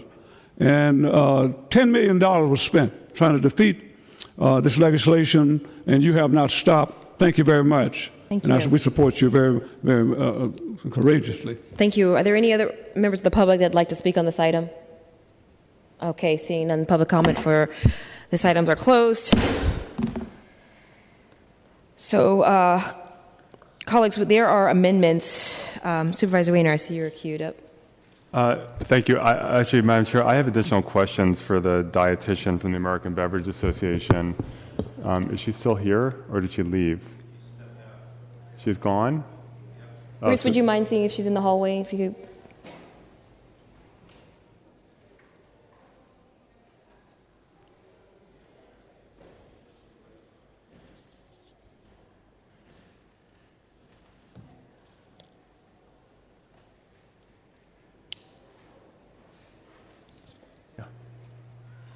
Ms. Caddick, could you please come up? We have a few more questions for you.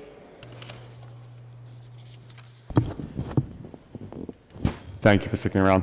I just have a couple additional questions.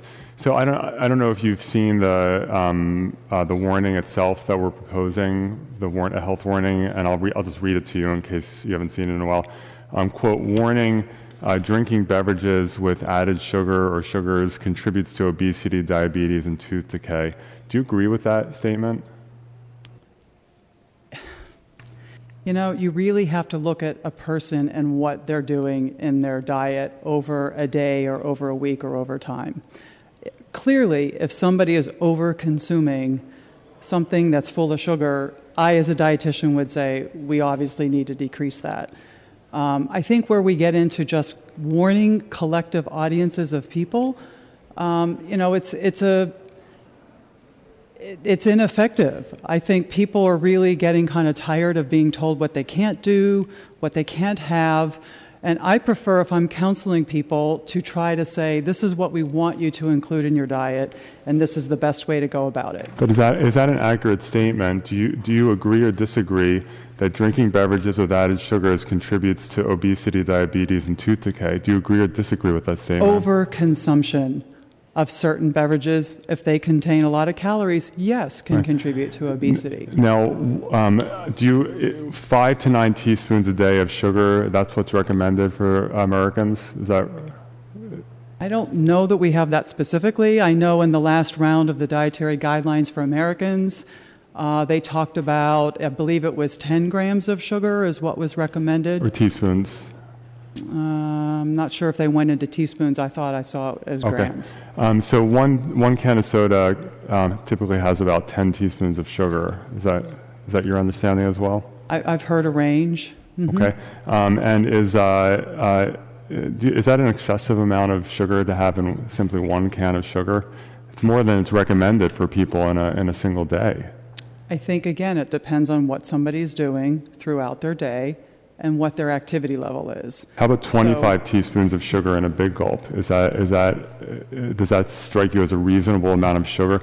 25, not grams, 25 teaspoons of sugar in one drink that a person or a teenager goes in and gets, is that a reasonable amount of sugar to have in a product that someone may be consuming every day? So, okay, I'll say it again. As a dietitian, I would look at a person individually and assess what they're currently doing, where their excess calories might be coming from if that's the case, and obviously advise them accordingly. Government data shows that most of the added sugar coming from diets is coming from foods. We also know that a lot of calories that are contributing to obesity, it's CDC's own data shows it's coming from things like pizzas and burgers and sandwiches. So, I think we go down a really precarious path if we continue to keep singling out foods that are causing our problems.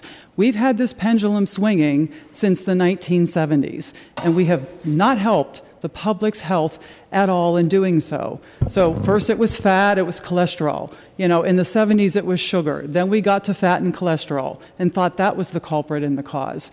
We're now swinging back to sugar.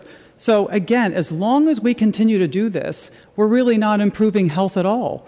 I think it's important to look at, as I keep saying, somebody's total diet and somebody's activity levels. And that's how nutrition works, and that's how most dietitians operate. Okay. And then one last question. Do you think that our society would be healthier if people drank less sugary beverages? It depends on what they're drinking now. I can tell you, you can take all the sugary beverages out of the population now, and we're not going to solve the obesity problem. What percentage of sugar consumed comes from sugary beverages? It's almost half, isn't it? No, it's 6 to 7% of our calories right now come from What percentage of sugar-sweetened sugar beverages. comes from? What percentage of sugar in the American diet comes from sugary beverages? I saw a statistic of like 43 or 45 6 to 7% comes from sugar-sweetened beverages. of all the sugar consumed. I'm saying if you take all the sugar consumed, what portion of that comes from sugary drinks? I saw 43%. I think that, no, I don't think that. That's not, 6 to 7% of sugar calories in the diet come from sugar-sweetened beverages. Okay, I'm not going to argue with you about that statistic. It's NHANES data. It's government data. Yeah, okay. Thank you very much. You're welcome. Yep. Madam Chair, I did want to say that I know that Chris, the incoming chair of the American Heart Association, did say that we consume 300 more calories per day from previous generations, and 43% of that of the calories is coming from sugar-sweetened beverages. But I did want to ask Ms. Caddick if she could clarify. I know Supervisor Wiener asked you, what is your relationship with the American Beverage Association? When you were here last April, I think it was reported that you were speaking for the American Beverage Association, but what is your relationship? They are one of my clients. I'm a consultant, as I said earlier, for the broad food, beverage, and ag industries. So are you a rep for the American Beverage Association here today? I am not employed by the American Beverage Association. I consult with they, them, and other companies, trade associations. I interface with government agencies and health professional organizations. With all due respect, I know the implication is that I'm saying this here because I'm paid by this organization. I take a little bit of offense to that from somebody that went through school, got a degree, and has worked in a profession for 25 years. I follow science. I really and fact. appreciate kind of. I follow science and fact. I don't say what I'm saying because but this I'm is really paid. helpful that you consult with the American Beverage Association, and when you were here in April, it was reported that you were representing them, but you're saying you're not representing them today. No, I said I am. I did say that. Thank you very Yes. much. I really appreciate that. I said that earlier. All right, thank you. So, colleagues, there are a couple things that are before us. We do have amendments to item number 3. I'd like to make a motion that we adopt the amendments that I previously described and circulated. I need a motion. Oh, well, thank you very much. All right, thank you, Supervisor Kim. So a motion has been made and accepted without objection. The motion passes as amended. This is for item number 3. Colleagues, I also have amendments proposed by. There are amendments proposed by Supervisor Wiener that come associated with item number 2. Supervisor Wiener, do you want to recap your amendments? Or No, I think I stated them at the beginning. I think you did as well. Okay. So is there a motion to adopt these amendments? So moved. So moved. Thank you. All right. Without objection, this motion passes as amended. Okay. And I believe that, Madam Chair, I thought Supervisor Marr said he had some minor amendments to his. Actually, no. It's been reintroduced as a substitute motion that has this exemption for medical purposes. So everything's fine. It's already been introduced. Okay, thank you. So we have amended items number 3 and item number 2. I don't believe there's amendments for item number 4, if I'm not mistaken. Okay, so let's go ahead. I should have called them all 3 together, but I didn't. So let's go ahead and pass out. Can I just make a comment? Supervisor Wiener. Yes, thank you, Madam Chair.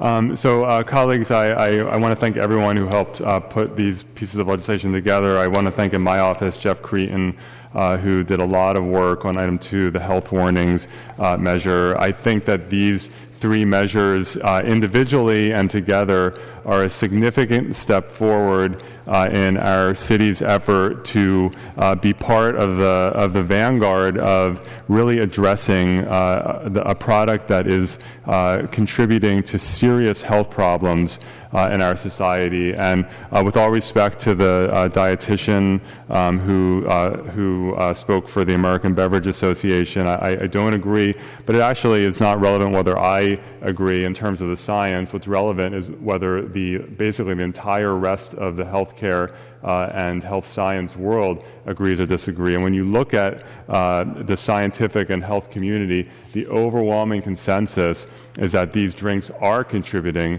to type 2 diabetes and other health problems. And so we have an obligation to move forward and to try to reduce consumption. And so, Madam Chair, I move that we forward items 2, 3, and 4 to the full Board of Supervisors with a positive recommendation. All right.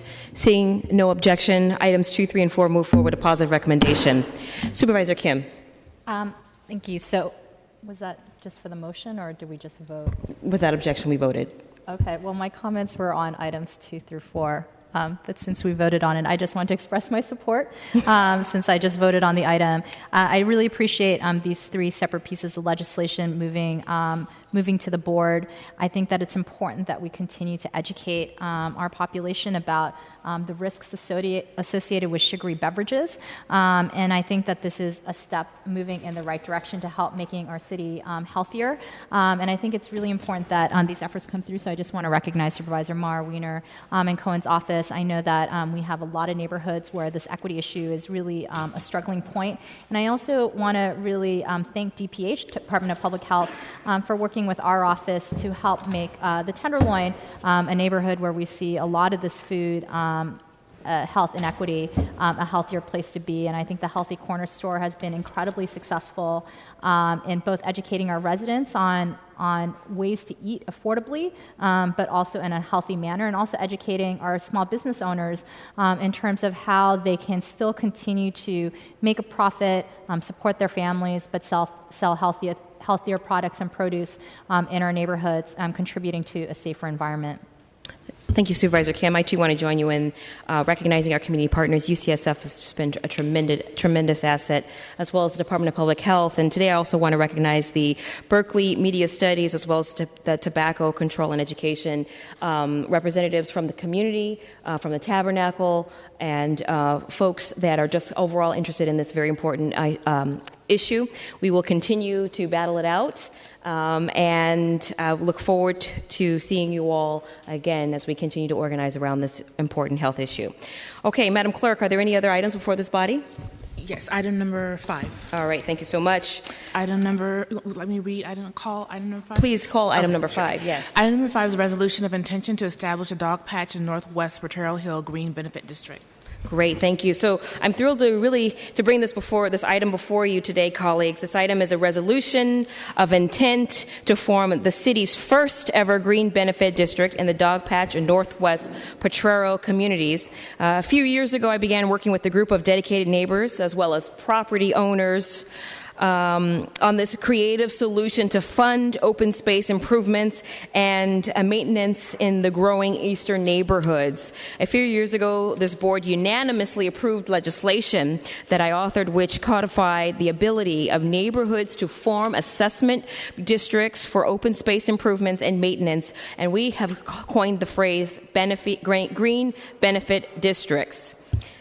So this legislation is built off of our city's successful community benefit district program, and it's expanded both the types of properties that could participate as well as what the fund could be used for. For the first time, both residential and commercial property owners will be participating in an assessment district, and the funds will be used to maintain and improve the public realm and open spaces in these particular areas. Both Supervisor Kim and I have discussed the challenges our city has in funding and, more importantly, prioritizing new infrastructure improvements in the eastern neighborhoods. And a green benefit district is one of the creative strategies to help create and fund the maintenance of our public realm and parks. As supervisors, we all know that it's not just about building or creating more open space. In order for parks and public spaces to remain healthy and vibrant, improvements must be made. If we want them to have a positive impact on our neighborhoods, they must, of course, be adequately maintained.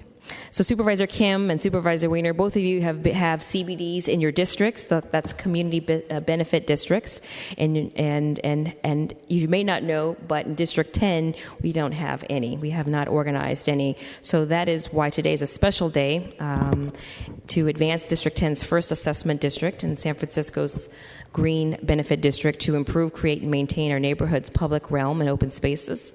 I would like to recognize, we have got a short presentation from DPW, and before we go to the presentation, Supervisor Weiner and Supervisor Kim have a few remarks. Thank you, Madam Chair. I want to congratulate you on your first assessment district in your district. And when I first heard about the idea of a green benefit district, I was very interested and excited by the concept. It's a really wonderful opportunity for a community to pull together and create this kind of structure to improve their neighborhood. And so this is a terrific thing, and I'm glad that this is moving forward, and I hope that it's a model for other parts of the city. Thank you. Supervisor Kim? No, okay. Well, Supervisor Weiner, I appreciate that, but you know it's a team effort. I am not the only one that brought this ball to the goal line. But now we're going to hear from DPW, the department who manages the Green Benefit District, to give us an overview of the resolution of intent and the specifics of the Dogpatch Northwest Potrero Hill GBD. Director Nuru, thank you. Okay, good afternoon, Supervisors Malia Cohen, Supervisor Kim, and Supervisor Scott Weiner. Thank you for allowing us to come and present to you not just the city's first green benefit district, but the nation's first green benefit district. And as many of you know, what benefit districts do, the green always suffers. And so this is specifically around green, which is mostly has to do with our parks and some of the open spaces in our neighborhoods. Joined with me today is some of the neighbors, Mr. Jonathan Goldberg, who has actually been working on it. He will actually be giving a detailed presentation. Sandra Zuniga, I see Bruce, and I see many of the neighbors who are here. And Supervisor Cohen, before I begin the presentation, I just want to thank you for your leadership on getting us to this step. It's a very, very important step as we move forward to the formation of the Dogpatch and Northwest Potrero Hill Green Benefit District. What is a Green Benefit District? As you've heard, it's really the financing mechanism to raise capital for long-term maintenance and maintenance of public open spaces in our neighborhoods and districts. We have a slideshow going on? Yeah. A little history about Green Benefit Districts. This idea started in the early 2000s, and there's a lot of discussion around it. And the discussion really was healthy because of all the addition of thousands of housing units that are coming into the area and looking for a way where developers and neighborhood residents could get behind the idea. The idea is a simple one, is to raise funds to pay for maintenance of existing community-managed green spaces, parks, and open spaces. The Green Benefit District formation process for this particular one started in 2012 with the formation of a committee and then hiring a Build Public organization as a consultant to help carry the neighbors through this. Similar to other benefit districts, like the community benefit districts, the change that Supervisor Cohen spoke about, changes to Article 15A, has allowed for the formation of the district itself. It's the first of its kind. Other types of maintenance programs that are around the country are landscape maintenance assessment districts. Those exist all over in many cities around California. And these funds mainly used or controlled by city government. In this particular formation, the nonprofit will actually decide what improvements are needed and how those improvements should happen. The Green Benefit Assessment District funds cannot be dictated by the city or how the city wants them to be used, but by the community group, and they're not subject to the ups and downs of our economy. So it is a very, very healthy program because the dollars can be used to exactly where the property owners that are involved in forming the district choose to put those dollars. The Green Benefit District, some of the things that they can do, they can provide for ongoing maintenance of the public landscape, of course the parks and plazas, and amenities such as tree maintenance and planting, such as repairing irrigation systems. They can help with removal of graffiti abatement in the district, trash and cleanup, and of course ongoing maintenance of the park. Local government, transparency and accountability to how these funds are collected, and some examples of those are having a management of green benefit districts' finances and contracts can be set up.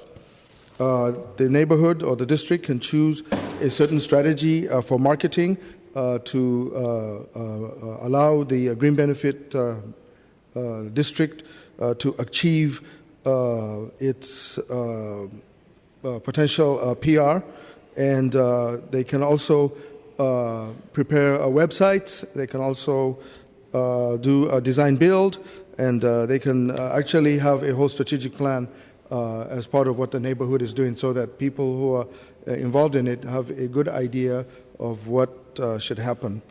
The monies can be used for long-term capital improvements, such as building new playgrounds, building or installing benches, dog runs, wayfinding signs, paving some areas, development of pocket parks, and even new technologies like rain garden retention basins or enhanced greening infrastructure.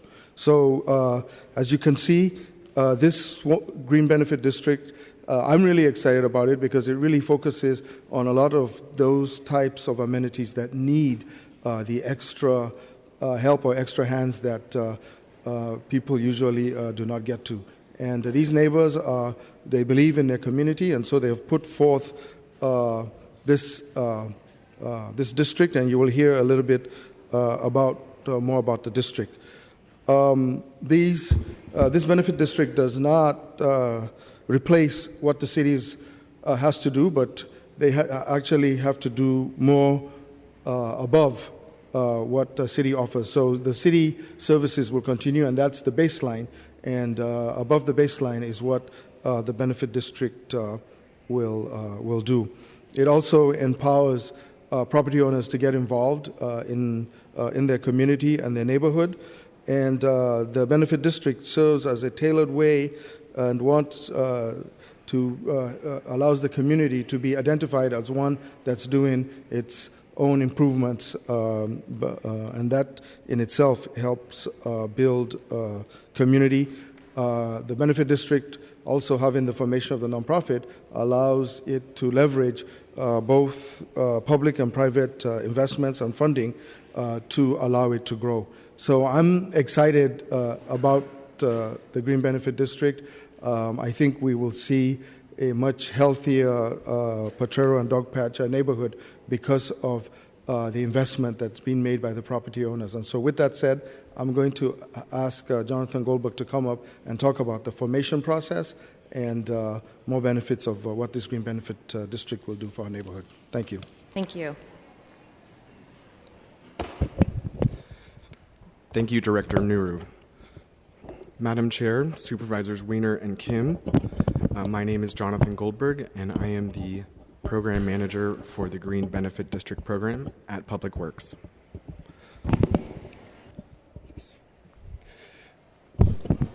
So the GBD formation process pretty much mirrors to a T the CBD formation process. There is an initial formation study and feasibility analysis when an organized group of neighbors or individuals come together, and a process to assess the support among property owners to determine whether or not the formation campaign would be successful is undertaken. Support from the district supervisor is critical. The formation committee hires a consultant team to prepare the professional engineer's report, management plan, and service plan. Boundary maps, service plans, and budgets and assessment methodologies are all created during this phase one. Phase two, which is the district formation and legislative phase, is where the management plan and engineer's report is reviewed by the city attorney, and the formal petition to initiate special assessment district formation proceedings is undertaken. The property owners, after successfully reaching their petition threshold, and the Board of Supervisors allows the district to initiate formation proceedings, there is a property owner vote through a ballot process. And this is a vote on the services and the planned activities for the assessment district. The third phase is the district establishment, which negotiating the services agreement with the city of and county of San Francisco. It's the establishment of a nonprofit that will be representative of the Parcel Owners Nonprofit Association, and it will be set up to accept assessment funds once property tax bills are mailed out and assessments are collected in December. So, as to Second Director Nuru, the formation process began in the fall of 2012. There's approximately 1,382 parcels across two zones. That's 1,126 in Zone 1 and 256 in Zone 2. The fiscal year 2015 budget is $514,852. For year one, the year one services, approximately 31% are spent on green space maintenance. Another third are spent on capital improvements. About 23% spent on citizens' accountability, transparency, and technology. And the remainder, 14%, are spent on operations and contingency. The district's term is 10 years. Services will be deployed from January 1st, 2016 and expire on December 31st, 2025. So the official petitions results, our goal was 147,857 of the total amount assessed, which is 492,858.75, which for simplicity we've rounded up to 859. The categories that we've listed here in this chart, yes votes, no votes are clear. The abstentions are votes that belong to public entities that traditionally do not participate in the formation petition process, and the undeclared votes are those that did not participate. The total yes amount was 152,406.26, and the no vote was 61,933.33 cents. These percentages actually of those who have responded indicate that of the total responses, 71% are in favor of this district formation. So the remaining next steps of phase two, district formation in the legislative process. June 9th is the upcoming Board of Supervisors vote on to initiate the ballot process. By the 12th, the ballots are mailed out by the Department of Elections. A 45-day constitutionally mandated ballot period begins, and throughout this process, there is additional legislation introduced to allow for the mayor to sign on behalf of city-owned properties. Once the 45-day ballot period ends, There is a July 28th Board of Supervisors meeting where the ballots are counted and the Board of Supervisors votes to establish the GBD. I know that you are pretty familiar with the assessment district formation process, and I hope that it's clear that this very much mirrors what the traditional CBD BID formation process entails. The district's establishment, the formation committee becomes the interim GBD board. The nonprofit association is formed in the fall, and the board of directors elections are held.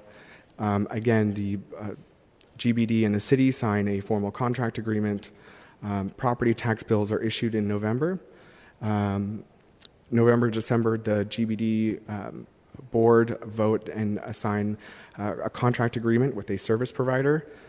Property assessments are collected, dispersed, and by January 1st, 2016, the GBD begins services. So that is the end of my portion of the presentation. I'm willing to turn it back to the rest of the board and to see if you have any questions. Okay, great. Thank you. Colleagues, are there any questions for Mr. Goldberg? Okay, seeing none, thank you for your presentation. Thank you. Thank you. So, colleagues, I see we've got several members from the steering committee in the audience. So what I'd like to do now is open up for public comment and invite steering committee members to speak in public comment. So, Bruce, why don't you come up, and if anyone else would like to come, public comment is officially open. Okay. We are going to condense our presentation down from 7 minutes to 2 minutes. Oh, thank you. Wonderful. Wanted to take you through 4 main areas. Extensive and exhaustive outreach into the community. So we spent the 2+ years kind of going through a number of meetings. We've had a survey, a very exhaustive survey, 650 responses to the survey that came back. High degree of appetite for this type of assessment district. And then we did also a vision plan as part of it. So we formed an initial vision plan, which will serve as the basis for discussion around what we do in the future during the next 10 years. I did want to also let you know that as part of the process, we want to design something that is accountable, transparent, using citizen technologies. So a lot of the mobile devices that we carry around, we want to develop an app that actually informs our constituency about what's happening within the district. Some of the numbers I'd like you just to put up really quickly. I've got 1 minute left. Please. So why don't we just go through some of those numbers that'll help you form it. And to do that, Jared Press is here. Yeah, hi, my name is Jared Press. I'm a project manager at Build Public. We're working with the Formation Committee on this. Just a few quick statistics that demonstrate the broad and diverse range of support for the GBD that we've seen, support that is representative of the population of the neighborhood at large. Here, just for some context, you can see how large this GBD is compared to the other existing CBDs. Jared, why don't you finish telling me a little bit about your presentation, your numbers? Yeah. And lastly, just the distribution in terms of petition supporters versus the actual overall neighborhood. You can see that it's relatively proportionate and representative. Actually, that slide doesn't look like it made it, but lastly, just the main takeaway is that there was really broad support. This wasn't something that came through because of a very small number of large property owners. It was really a large range of small property owners as well as large property owners supporting the GBD. Okay, thank you. Bruce, I have a quick question for you. How come we didn't include Showplace Square? We did consider, we were very inclusive about Potrero Hill. Dogpatch had the highest degree of appetite for this. Northwest Potrero also had a high degree of appetite. What we've noticed is that aligns with their proximity to a freeway. And so I don't know if that had anything to do with it, but we were as inclusive as possible. So I think in the future, we'll consider that as we move forward. Is there, so you do see a future. I guess this is part of your vision plan, possibly expanding once we demonstrate success, being able to expand the swath of area. Absolutely. We've already gotten inquiries from a number of people of how they can become part. I think we have to take this initial step in this direction, prove it out, and then begin to assemble how do we remain more inclusive with everyone. Sure. My office has also received some inquiry Oh, good. As how can they be a part of the GBD? Wonderful. Thank you for your Thank you. time and your commitment. Welcome back. Thank you very much. Thanks. Mr. Ron Miguel? Supervisors, you'll pardon the pun when I say this is a true grassroots effort. I thought it appropriate, but it is a grassroots effort, obviously, from the neighborhood. It's not like an initiative process where you have paid people getting out and getting signatures on anything. This came from the neighborhood. As you just mentioned, I too look forward to this expanding further as it becomes successful. And I think that could happen very, very quickly after people understand what's happening. Muhammad stole some of my thunder because when I first got on the steering committee, one of the first comments I made was, a year from its initiation, this will be in every planning magazine nationally as a new type of initiative. It hasn't been done anywhere else before. It is a truly San Francisco concept, and I think this is the proper place to see it go forward. I thank you very much for your leadership. Thank you. I thank you for yours as well. Please come on up. Good afternoon, supervisors, and thank you for listening to us. I'm Jean Bojargis from Northwest Potrero Hill. Just to give you an idea of why our neighborhood, our little section, Northwest Potrero Hill, is interested is our neighborhood in 1954 was kind of divided in half by a freeway. And so we kind of live with freeway right-of-way on both sides of, well, on both, sort of in the middle of the neighborhood. And that freeway right-of-way property actually has some open space on it. And since we're having more neighbors come in our neighborhood because of all the additional buildings, we have already started projects on freeway right-of-way, and we have other projects going that we know we need to have maintenance to take care of, and that's kind of why we're interested in having the GBD to help us with that sort of open space expansion in our neighborhood. So thank you. Thank you for your leadership. Next speaker. Hello, supervisors. I'm Tony Kelly, and along with Jean and Bruce, I'm the third co-chair of the steering committee for this. I'm happy to be here speaking in support, and I'm glad that it's finally happening here. This is an idea that I first heard from Isabel Wade of the Old Neighborhood Parks Council back when we were both on the steering committee of the Mayor's Open Space Task Force in 2007. And Michael Yarney was a supporter of the concept then, and we did a little bit of work with him at that time there. And it's just been sort of in the back of a lot of folks' minds in the neighborhood ever since then, and the Potrero Boosters moved that forward really in 2011 to sort of start the process in the neighborhood. And then it really took all the advocates of all the community-managed open spaces to bring it to this point, along with great support from Supervisor Cohen's office, open space advocates citywide, and so on. So it's really, really good to see it here at this point. A couple things I want to mention about the formation. One is that petition process was really hard. There's more owners. This is the most owned benefit district around. 400 odd petitions that were turned in. And if you look at the number of parcels and the number of owners, if you subtract out the ones owned by branches of government and the ones owned by owners out of town who we really can't reach, we can send them a letter, but that's the most we can do.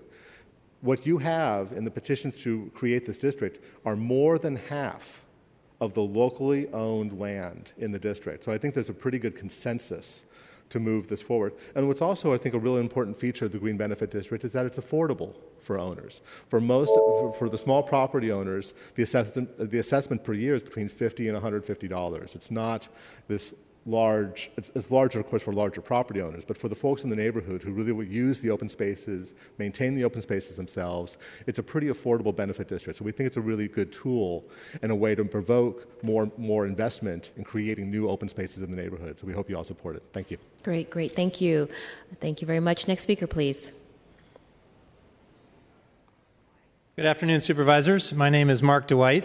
I am the owner of Rickshaw Bagworks, a small manufacturing company located in Dogpatch, and I'm also a residential property owner in Dogpatch. I am here to express my support for the Green Benefits District proposal. I will add that my landlord of my business has also signed the petition to support the proposal. While we all wish the taxes we already pay would cover all of the repair, maintenance, and improvement needs citywide, we know this is not the case. I support empowering residents, business owners, and property owners in our neighborhoods to make direct investments in their immediate shared surroundings. I believe this allows locals to identify and prioritize specific improvements, and equally important, engages citizens in the process and thereby strengthens our community as a whole, while expediting completion of improvements. I thank Supervisor Cohen for championing this effort and all of you for considering and supporting this proposal. It's truly an innovative undertaking, and I think one that will serve as an example for the rest of the city and the country. I also want to thank Bruce Huey and his colleagues for their substantial commitment of time and effort organizing the initial petition efforts, and finally to thank Director Nuru and his DPW team for their support. Thank you very much. Thank you. Are there any other members of the public that'd like to speak on item number 5? If not, seeing that, public comment will be closed. So, colleagues, this resolution is a result of a tremendous amount of community organizing over the past almost 3 years by residents and property owners in these neighborhoods. We've all collectively put in a significant amount of resources and work in hosting community workshops, developing the management plan and assessment documents, as well as securing 30% weighted support required to get us to where we are today. I want to take this opportunity to thank many of the members of the steering committee who have worked to get support for this effort. I know it wasn't easy. I also would like to thank Build Public and the respective consultants who helped us to develop the detailed plans and documents needed to form this district. And finally, I'd like to acknowledge and thank the city staff who helped push this forward, this effort, including the Office of Economic and Workforce Development, Krazia Tano, Lisa Pagan, who were staff on very early on in this effort. Want to recognize City Attorney Robert Bryan, who spent hours reviewing the documents, and now DPW staff Jonathan Goldberg. Welcome to the team who will be implementing this district. I also want to recognize Sandra Zuniaga for her leadership within DPW, and of course Mohammed Nuru. Thank you. And I need to take a moment just to lift up special folks that came to talk about the impacts of a GBD on the neighborhood, and those are the neighborhood folks. The formation committees, the committee chairs, thank you for your leadership. I want to recognize Bruce Huey, Jean Bogiagis, as well as Tony Kelly. We could not have done this without you. Also, our stalwart cheerleader and resident land use expert, Mr. Ron Miguel, thank you. And I also see Janelle Crothers, who's also been a champion, and Mark Dwight, thank you for opening up your office, your office space and retail space for us to hold many community meetings. I hope I'm not overlooking anyone. If not, I have a heartfelt thank you, just as strong as for the ones that I named. So, colleagues, given the tremendous support that we have in the neighborhood for this effort, I'd like to make a motion that we send this item forward to the full board with a positive recommendation. Second. And if I could just please, yes. Really quickly, I just want to acknowledge the community for the hard work in putting this together. The district I represent has several community benefits districts, and I know how challenging and difficult it is to get widespread support to put this forward. I think that it is incredibly important to have such engaged residents around making our neighborhoods stronger, and a CBD absolutely has been able to do that in a lot of neighborhoods in the district that I represent, enhancing on top of the city services that are already provided. So this is really exciting. It's the first green benefit district, and I'm sure that you'll be a role model for many neighborhoods in my district, and we may be getting the same requests in the future. All right, thank you. So that motion was made by Supervisor Kim, and without objection, this motion passes unanimously with a positive recommendation. Thank you. Madam Clerk, are there any items before us today? There's no further business. All right, this meeting is adjourned.